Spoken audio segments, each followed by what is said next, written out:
If you walk into almost any yoga studio today, or like look at a teenager's laptop stickers, or honestly just ask anyone on the street to picture the ultimate symbol of balance, they're going to immediately think of the yin-yang. Right, everybody knows it. Yeah, we all know it. It's that familiar circle, half black, half white, sort of swirling into each other. Yeah. But I want you to do me a favor right now. But this is the hard part. It is. Yeah. I want you to take everything you think you know about that symbol, like the idea that it's about good versus evil, or light versus dark, or finding some perfect, tranquil 50-50 compromise in your life. Take all of that and just throw it out the window. Simply forget it. Forget it entirely. Because today we are going on a mission to radically reinterpret the yin-yang. We are going to look at it not as some static cliché poster, but as a dynamic blueprint for understanding literally everything. And I mean everything. Seriously, everything. We are taking a massive stack of research today, from ancient biblical texts and systems theory to the survival tactics of hunter-gatherer societies, all the way down to the hidden architecture, driving the most toxic relationships in your life right now. Which requires a complete teardown of how we are taught to perceive reality. Because we have this deeply ingrained tendency in the modern Western world to look at things as two mutually exclusive categories. Right. We are obsessed with purity. Exactly. Black or white, up or down, us or them, male or female, self or other. We treat these categories as if they exist in these airtight containers, completely independent of one another. It's like we are trying to watch this incredibly complex, high-definition, multidimensional movie of reality on a broken television from the 1950s. Yeah. Like one that can only display two extreme contrast settings. Yeah, that's a great way to put it. So we look at a situation or a person or a historical event, and we force it into one of those two settings. And because of that, we're completely missing the hidden depths, the actual mechanics of what is going on under the hood. And the ultimate irony here is that the ancient symbol itself, the Taijitu, as the diagram is historically called, it has been trying to correct this exact cognitive blindness for centuries. Wait, Taijitu, is that the official name? Yeah, that's the historical term for the diagram. And most people just focus on the large black and white halves, right? The swirling teardrops. But the most vital components of the Taijitu are actually the two tiny dots.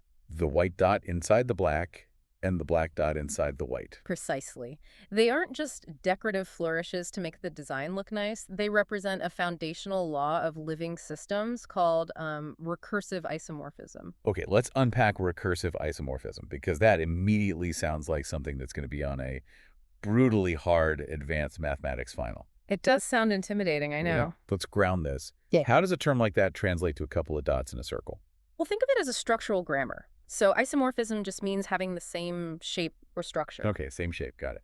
And recursive means that this structure repeats itself at different scales. It loops back on itself.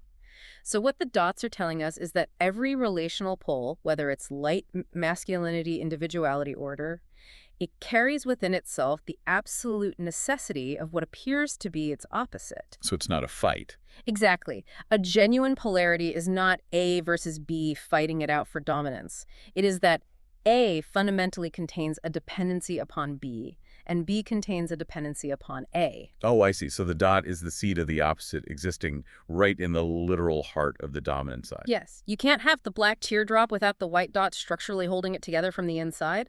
And because this relational rule repeats itself everywhere, from cellular biology to sociology to theology, we call it recursive. Right. So we aren't just talking about the old trope of a person having a quote-unquote light side and a dark side, like some superhero movie where the good guy wrestles with his inner demons. No, that's still the broken TV way of looking at it. Yeah, it's still treating them as two separate things fighting. You're saying the light literally cannot exist without the dark holding it up. That superhero framing is entirely reductive. It assumes the goal is to purge the dark side to become purely light. But let's apply this recursive logic to something far more foundational to how we actually live our lives. Okay, like what? The relationship between the individual and the community. Dualism, that broken TV thinking, separates them entirely. It tells us that individual self-interest is one solid thing, and community selflessness is its exact pure opposite. Right, we are told they're at war. But systems theory, guided by the logic of the Taijitu, connects them intimately. Yeah, because if I really stop and think about it, I don't just float in a vacuum. As an individual, I might feel totally independent, but my language, my identity, the way I mentally categorize the world around me. The literal physical protection you rely on every day. Exactly. Yeah. All of that is socially constituted. I literally contain the community inside of my own mind. The individual contains the seed of the community. You cannot develop a human brain, let alone a human personality, without the social matrix. But simultaneously, you have to flip the lens. The community contains the seed of the individual. Yes, there is absolutely no such thing as a community independent of the actual living, breathing people who constitute it. It's an abstraction. It's just a word without the people. Exactly. If you destroy the individual persons in the name of preserving this abstract idea of society, you inevitably destroy the very thing you are calling society. They are recursively constitutive. They build each other continually. Hold on, let me push back on this a little. Because it's really easy to see the danger of the extreme individual. We can all picture the totally selfish person, like the corrupt CEO or the narcissist. It's the one who takes and takes. Right, who takes and takes and takes, and eventually they destroy the social environment that made their own success possible. Selfishness clearly destroys the community.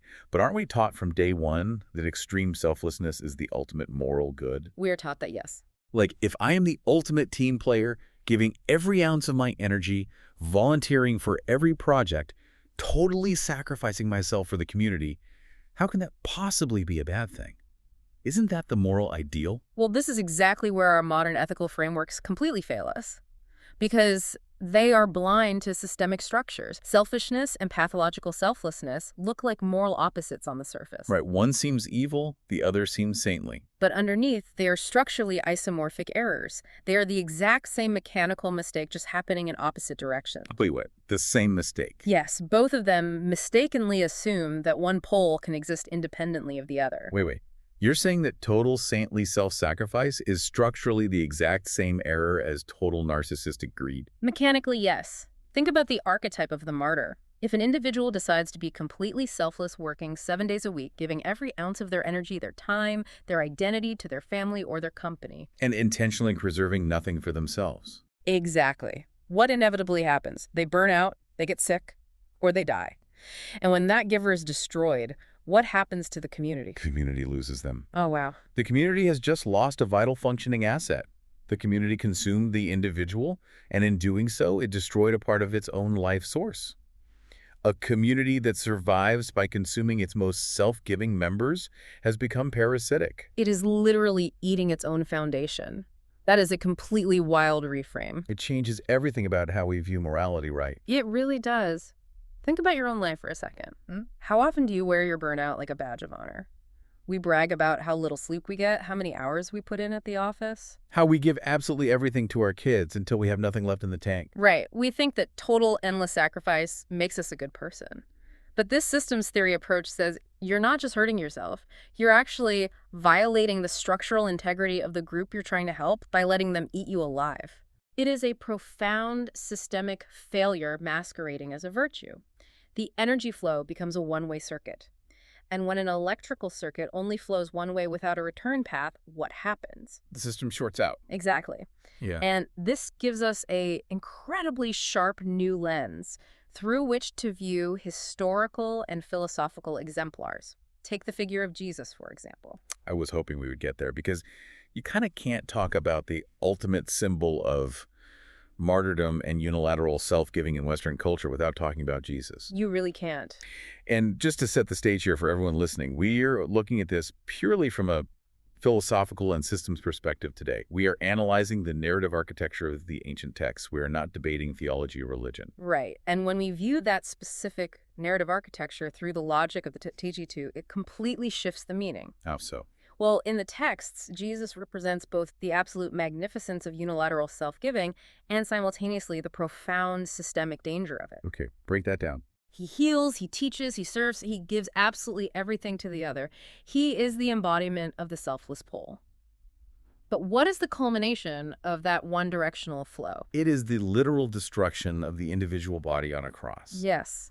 So if we read it like a systems diagram rather than just a simple moral fable, the narrative isn't simply saying, hey, be exactly like this and let yourself be destroyed. It's presenting a diet. Exactly. It's showing the incredible beauty and power of service, but it's also highlighting a catastrophic systemic failure. The giving had no reciprocal counterforce. The community failed to protect the one who was serving it, and so the giver was annihilated. This exposes a massive blind spot in Abrahamic moral discourse, which is almost always formulated asymmetrically. What do you mean asymmetrically? Well, the rules, the commandments, the sermons, they overwhelmingly emphasize what the individual owes the collective: obedience, service, sacrifice, charity. Right, it's always about giving to others. But they frequently forget the necessary structural inverse, that the collective owes the individual the conditions under which a self capable of giving can continue to exist. Oh, that is brilliant. Self-preservation isn't just an individual right. It is a communal obligation. The community must maintain the boundary of the individual, or it runs out of individuals. Because if you don't preserve the individual, the whole system collapses. It makes so much sense when you lay it out like that. But here's the thing. Yeah. If endless one-way giving inevitably destroys the giver, there has to be a mechanism to stop it, right? Like if you're driving a car toward a cliff, you need brakes. You definitely need brakes. And looking through the source material we have today, that brake actually exists. It's an ancient social technology specifically designed to interrupt this exact cycle of destruction. We're talking about the concept of the Sabbath. Right, the seventh day of rest. Yeah. But again, we have to throw out our modern broken TV view of this.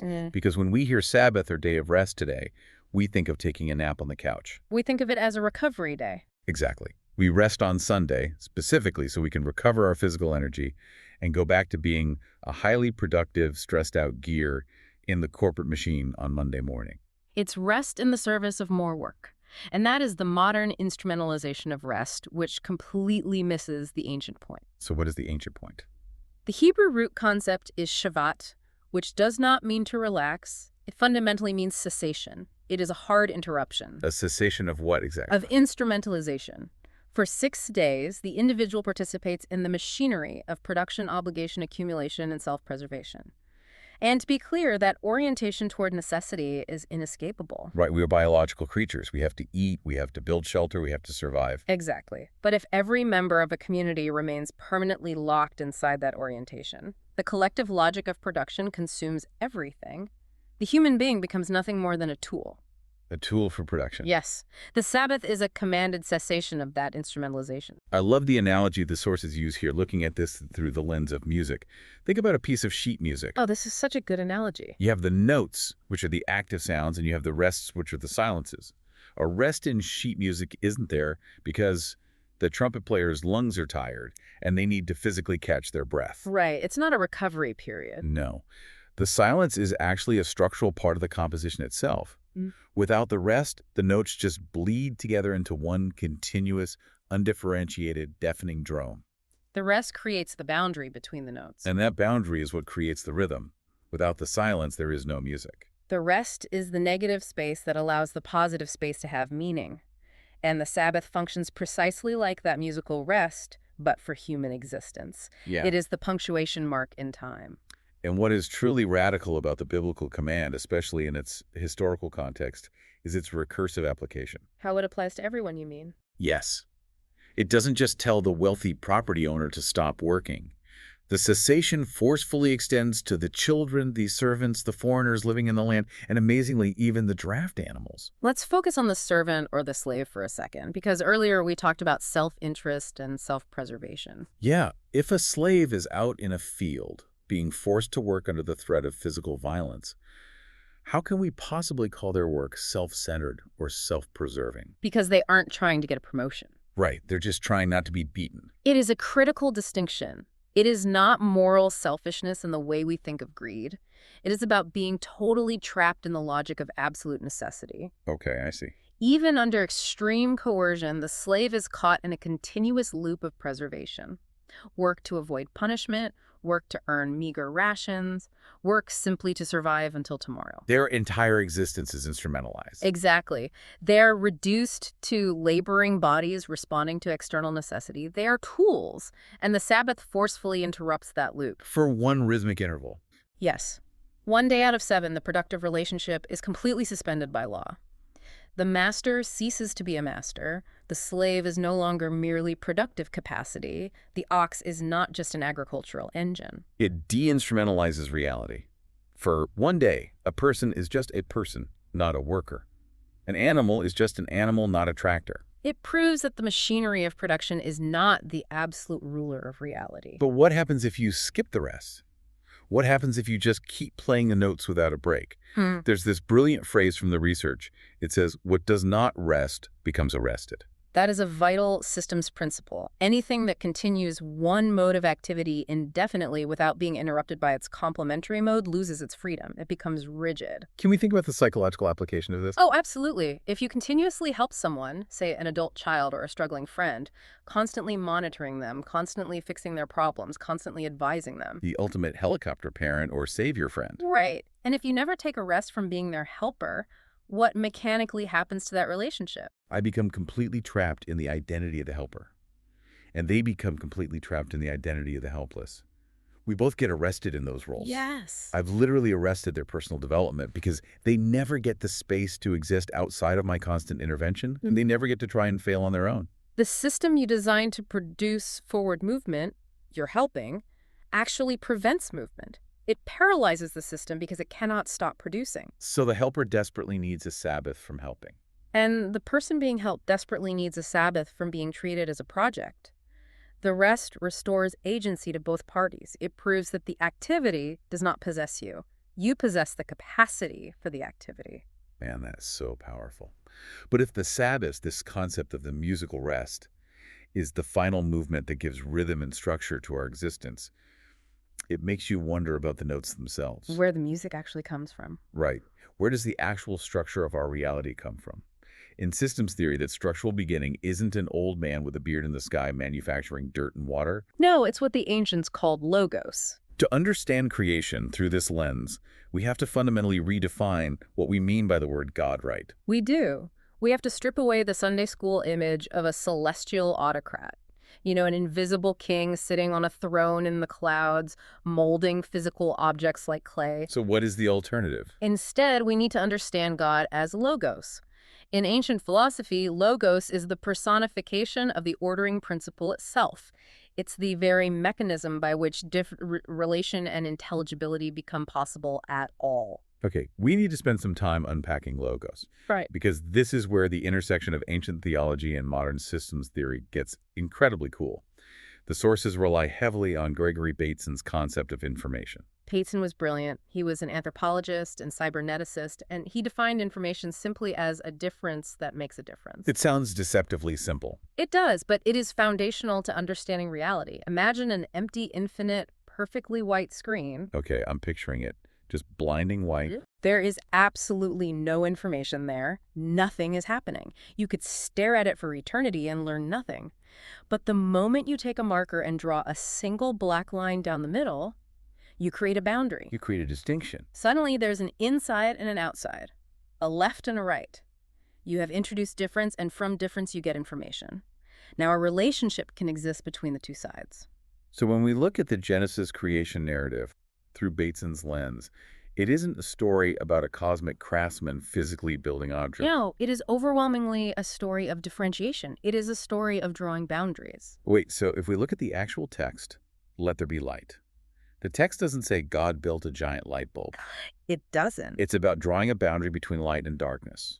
And then the next step is separating the waters above from the waters below, then separating the land from the sea, day from night. It's a categorization manual. The act of creation is just drawing lines. Logos is the voice that says, let there be a distinction. Because without distinction, there is no relation. Without relation, there is no system. There is only the infinite white screen or the infinite dark void. That makes so much sense. So logos is the structural grammar through which a world becomes distinguishable and therefore habitable. But, and this brings us right back to the Taijitu logos, differentiates reality without completely severing the differentiated terms. Meaning the poles remain intricately related. Yes. Light and dark alternate to create the rhythm of a day. Land and water interact to create a biosphere. The yin-yang dots are everywhere. The seed of the opposite remains. Drawing a boundary doesn't mean purification or total isolation. It means establishing a relationship. Which is exactly what makes the story of Noah's flood so fascinating. Because if Genesis 1 is Logos drawing boundaries to create order in life, then the flood is actually de-Logos. It's not just a big rainstorm. It's creation running backward. It is the catastrophic collapse of distinctions. The boundaries disappear. The land vanishes beneath the water.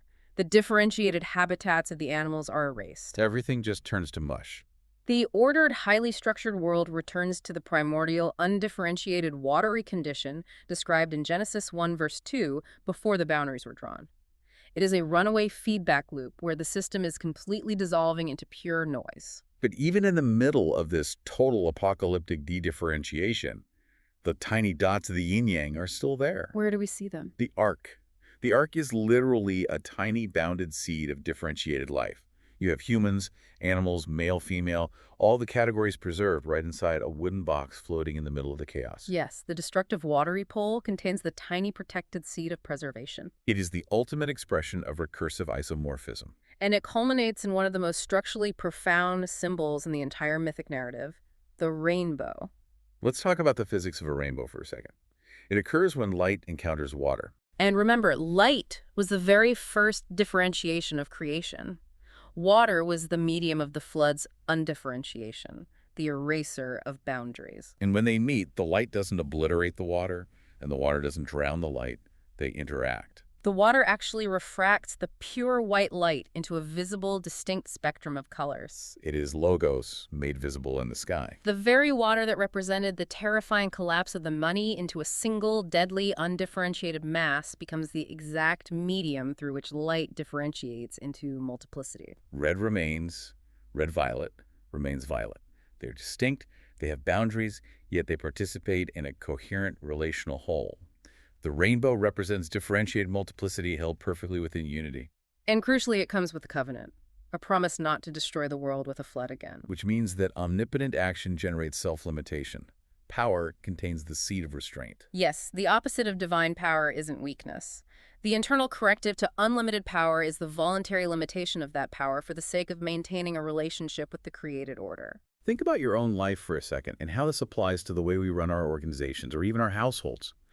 How often do we view order as forcing everyone to be exactly the same? We do that constantly. We think order means absolute conformity. Right. Everyone wears the same thing, thinks the same way, votes the same way. But if logos is the true principle of reality, absolute sameness isn't order.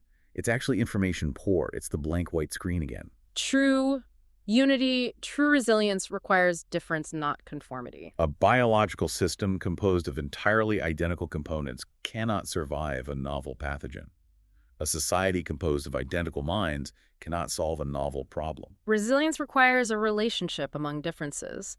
These ancient myths were not primitive fairy tales. They were incredibly sophisticated philosophical machines designed to encode and transmit these systems' principles across millennia. Which begs the question if these texts are actually complex philosophical engines. How did we lose the ability to read them that way?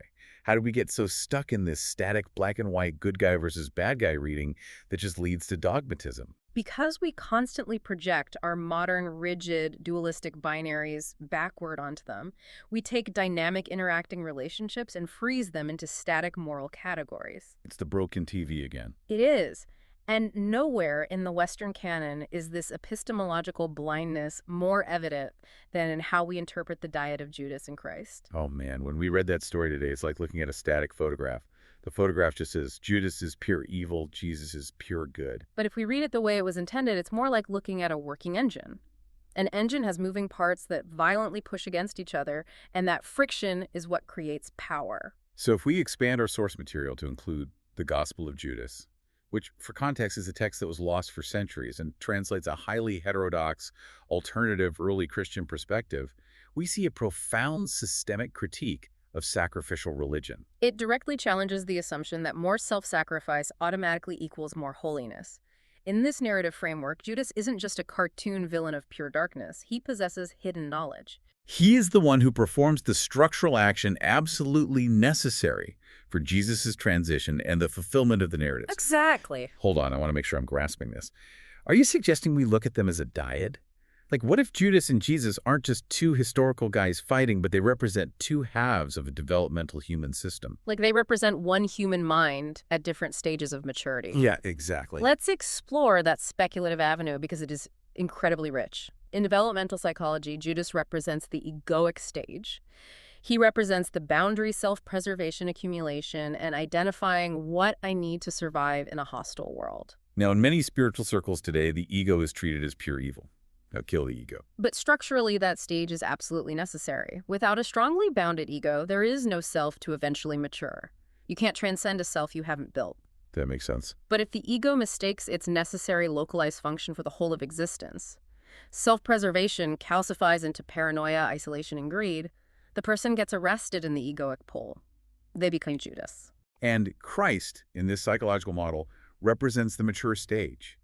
Integration, recognizing the other, serving the community, transcending the ego's boundaries to connect with the whole. But here is the yin-yang trap we fall into. We think maturation means destroying Judas so we can become purely Christ. And that is the isomorphic error. If you simply flip the pole going from, I only serve my own needs, to, I only serve the needs of others and have no boundaries, you haven't resolved the structural error. You've just inverted it. You go from erasing the community, which is greed, to erasing the individual, which is martyrdom. So real systemic maturity is achieving Christ consciousness while keeping the Judas seed intact. Yes, the mature, selfless person must retain the ego's legitimate functions, the ability to maintain a boundary, the capacity for self-maintenance, the ability to say no, the wisdom to take a Sabbath rest. Because if Christ doesn't retain the tiny self-preserving seed of Judas, you get the martyr who is entirely consumed by the crowd and destroyed. Yep. That completely changes how I view these stories. The text isn't a multiple-choice answer key telling you who the good guy is. It's a participatory philosophical instrument. It pushes these psychological principles to their absolute extremes so the reader can discover the hidden necessary relationships between them. It's an invitation to think, not a command to obey. And this The hunter-gatherer paradigm is a perfect example of chronological bias. We take modern categories that have hardened over centuries, specifically our highly rigid industrialized gender binaries, and we project them backward tens of thousands of years into prehistory. And then we have the audacity to call it universal human nature. Exactly. We create this incredibly neat dualistic diagram. Men equal hunting violence protection and outward action.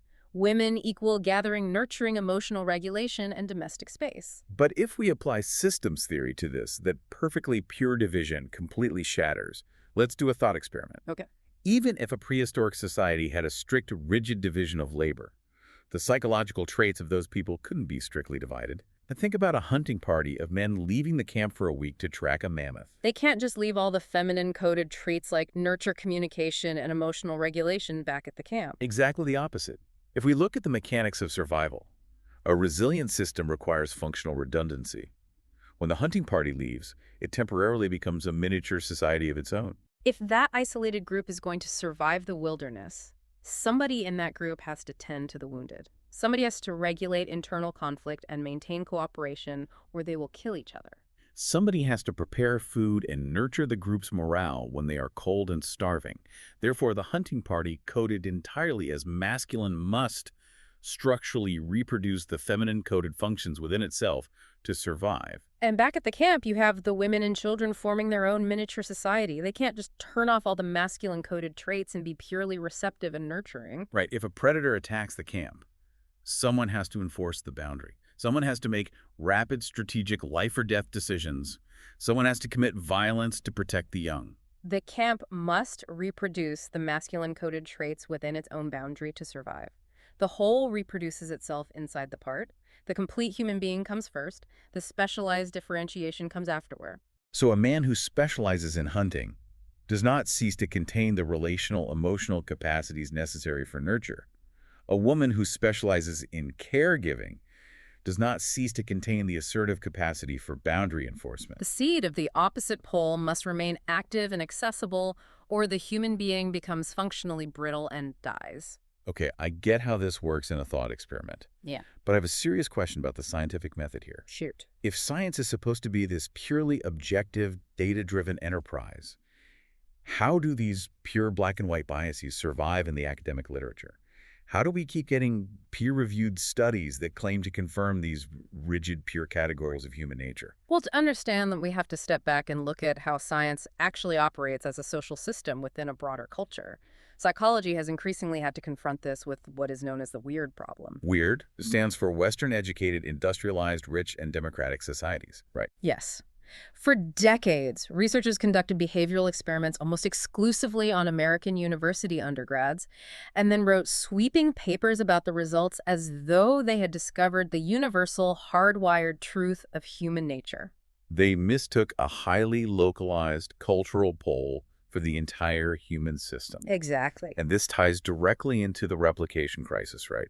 Where we suddenly found out over the last decade that a massive percentage of the most famous textbook psychology studies couldn't be reproduced when other scientists tried the exact same experiment. The replication crisis is a symptom of an epistemological feedback loop. Researchers are not disembodied objective observers. They are human performers operating inside a cultural selection environment. Meaning they need grant money, they need publications, and they need academic prestige to survive in their institutions? Yes. So if a researcher brings a deeply held cultural assumption into the lab, like a strict biological binary between male and female psychology, and they manage to find or massage data that perfectly fits that existing cultural story, society heavily rewards them. The culture generates the assumption. The scholar creates the theory to legitimize it. The institution rewards the scholar.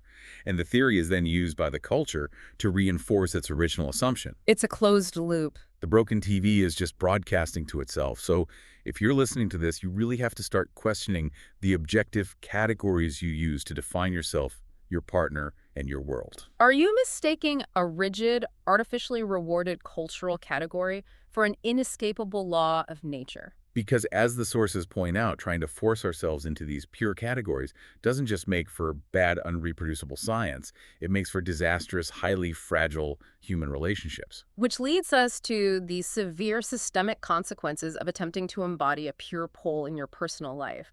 When a culture demands that a person purifies their identity, Like demanding, for instance, that a man forcefully purge all feminine-coded traits like vulnerability, nurture, and receptivity. or demanding that a woman purge all masculine-coded traits like assertion, aggression, and boundary setting, it creates a massive, invisible crisis of regulation. Let's bring in some heavy hitters from the research to explain how this works mechanically.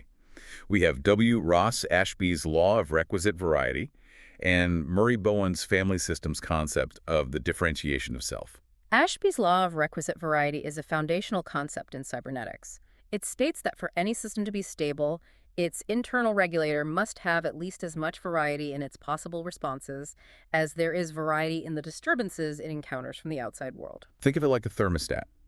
If a thermostat can only turn on the heater but cannot turn on the AC or the fan, it has very low requisite variety. It will fail the moment it gets too hot. Right, so if a man has been culturally trained that true masculinity means he can only ever respond to the world with assertion, dominance, and aggression, his internal thermostat is broken. He has extremely low requisite variety. Exactly. If dominance doesn't solve a problem like trying to comfort a grieving child or navigating a nuanced conflict with a spouse, his only available option is to apply more dominance. And that is not strength. That is profound systemic fragility. And this ties directly into Murray Bowen's work. A poorly differentiated person. Someone who has severed their connection to their own internal complexity to fit a pure mold becomes excessively dangerously dependent on others to stabilize themselves. Because if you successfully purge all the nurturing, receptive, emotional regulation skills from your own psychology to be a pure man, you don't magically stop needing those things. You are still a human being. You still desperately need emotional regulation to survive. So what are you forced to do? You have to outsource those missing functions to a partner. And there it is. That is the ultimate structural definition of codependence. Codependence isn't just liking someone too much. It is a positive feedback loop where each side externalizes its missing purged functions onto the other person. The more you rigidly identify with only one pole, the more absolutely dependent you become upon an external carrier of the opposite pole just to function on a daily basis. Now, to ground this in a highly visible modern context, the source material offers a fascinating structural metaphor. And to be clear, we are looking at this purely through the lens of systems theory. We are stripping away partisan politics, and we are certainly not making clinical psychological diagnoses of real individuals. We are merely analyzing the public structural, architectural role of these figures as a living diagram of systemic polarization. Right. We are talking about the public dynamics of Donald and Melania Trump. If we look at recent political history purely as a systems theory case study, their public personas offer an incredible real-world diagram of this dynamic. The political persona of Donald Trump is historically and explicitly organized around hegemonic masculine coding. Absolute dominance, zero-sum, victory territorial expansion command, and the total public refusal of any vulnerability or apology. It is an attempt to embody the pure dominant pole. But, as we have established, no human system, not a marriage, not a presidency, not a society, can actually survive without the opposite pole. Receptivity care, aesthetic, maintenance, relational continuity, those systemic functions do not just disappear. They have to go somewhere. In a hyperpolarized system, they get entirely externalized and projected onto the feminine counterpart. What I found absolutely staggering in the research was how this psychological dynamic manifested in literal physical architecture. In 2025, the physical space of the White House provided this unnervingly literal symbol of what happens when the dominant pole consumes the space of the counterpole. The East Wing. Yes. The East Wing, which is the historic institutional space of the First Lady, traditionally associated with social maintenance care and symbolic relationship, was physically demolished to make way for the president's new ballroom project. The counterpole literally lost its house. The physical space for the complementary relational institution disappeared beneath the expansion of the dominant executive pole. It is a striking architectural manifestation of hyperpolarization.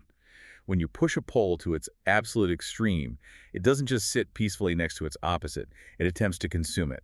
But the irony is what looks like extreme independence and dominant strength is actually extreme brittleness. If you destroy the East Wing, you don't erase the need for the functions of the East Wing. You just cripple the system's overall requisite variety. A genuinely strong, integrated pole does not need to annihilate the other pole. It contains it. If a specific brand of masculinity feels compelled to constantly persecute and suppress femininity to prove it is masculine, that very suppression becomes glaring evidence of the deep structural dependency it is trying to deny. It's exactly like an ecosystem. If you were a deer, you might look at a wolf and think the wolf is your absolute pure enemy. The dualistic, broken TV mind says kill all the wolves, and the deer will thrive in a pure, peaceful paradise. But we know what happens in ecology. If you kill all the wolves, the deer population explodes, they eat all the available grass, the ecosystem collapses, and then every single deer starves to death. The opposite pole, the terrifying predator, is actually structurally required for your own survival. The deer contains a fundamental dependency on the wolf. So integrated polarity means that differentiation remains real. The deer is not a wolf. Men are not women. The individual is not the state. But the complementary functions remain internally available and respected. You can vigorously enforce a boundary without losing your internal capacity to nurture. You can dedicate yourself to serving the community without erasing your individuality. You can engage in deep, meaningful work without losing your capacity to take a Sabbath rest. This has been an absolutely mind-bending journey. It really has. We started by completely shattering the cliché of the yin-yang, realizing it's not about a watered-down 50-50 compromise, but about recursive isomorphism, the vital seed of the opposite living deep inside the whole. We saw how endless, saintly self-sacrifice is an isomorphic error that destroys the very community it's trying to save. We explored the Sabbath not as a nap, but as a crucial musical rest that prevents us from being permanently arrested in our own narrow roles. We redefined God as Logos Bateson's boundary drawer and saw the ark hidden inside the flood and the rainbow as power discovering the beauty of self-limitation. We looked at Judas and Christ not as a cartoon hero and villain, but as a psychological dyad, teaching us the severe dangers of an unintegrated ego. And finally, we exposed how forcing ourselves into pure, rigid cultural categories ruins our science and turns our relationships into brittle, codependent traps where we consume the people we claim to love. It forces us to entirely reevaluate how we engage with the world on a daily basis. The deepest ethical error you can make isn't choosing the bad side of a debate. The deepest error is absolutizing any pole. Every single time you draw a boundary to define who you are or what your political group is or what your ideology is, you must remember that the reality you excluded actually helped create your identity. You structurally depend on the very thing you are pushing away, which leaves you with a final provocative challenge to mull over as you go about your day. Think of the one belief, the one personality trait, or the one political ideology you oppose the most in your life right now. The thing you define yourself entirely against. I want you to look closely at it. Can you find the tiny, opposite-colored seed of its necessity hidden right inside your own worldview? If you look closely enough, the dot is always there. Thank you for joining us on this deep dive into the source material. Remember to stay curious, Keep looking for those hidden dots in your own life.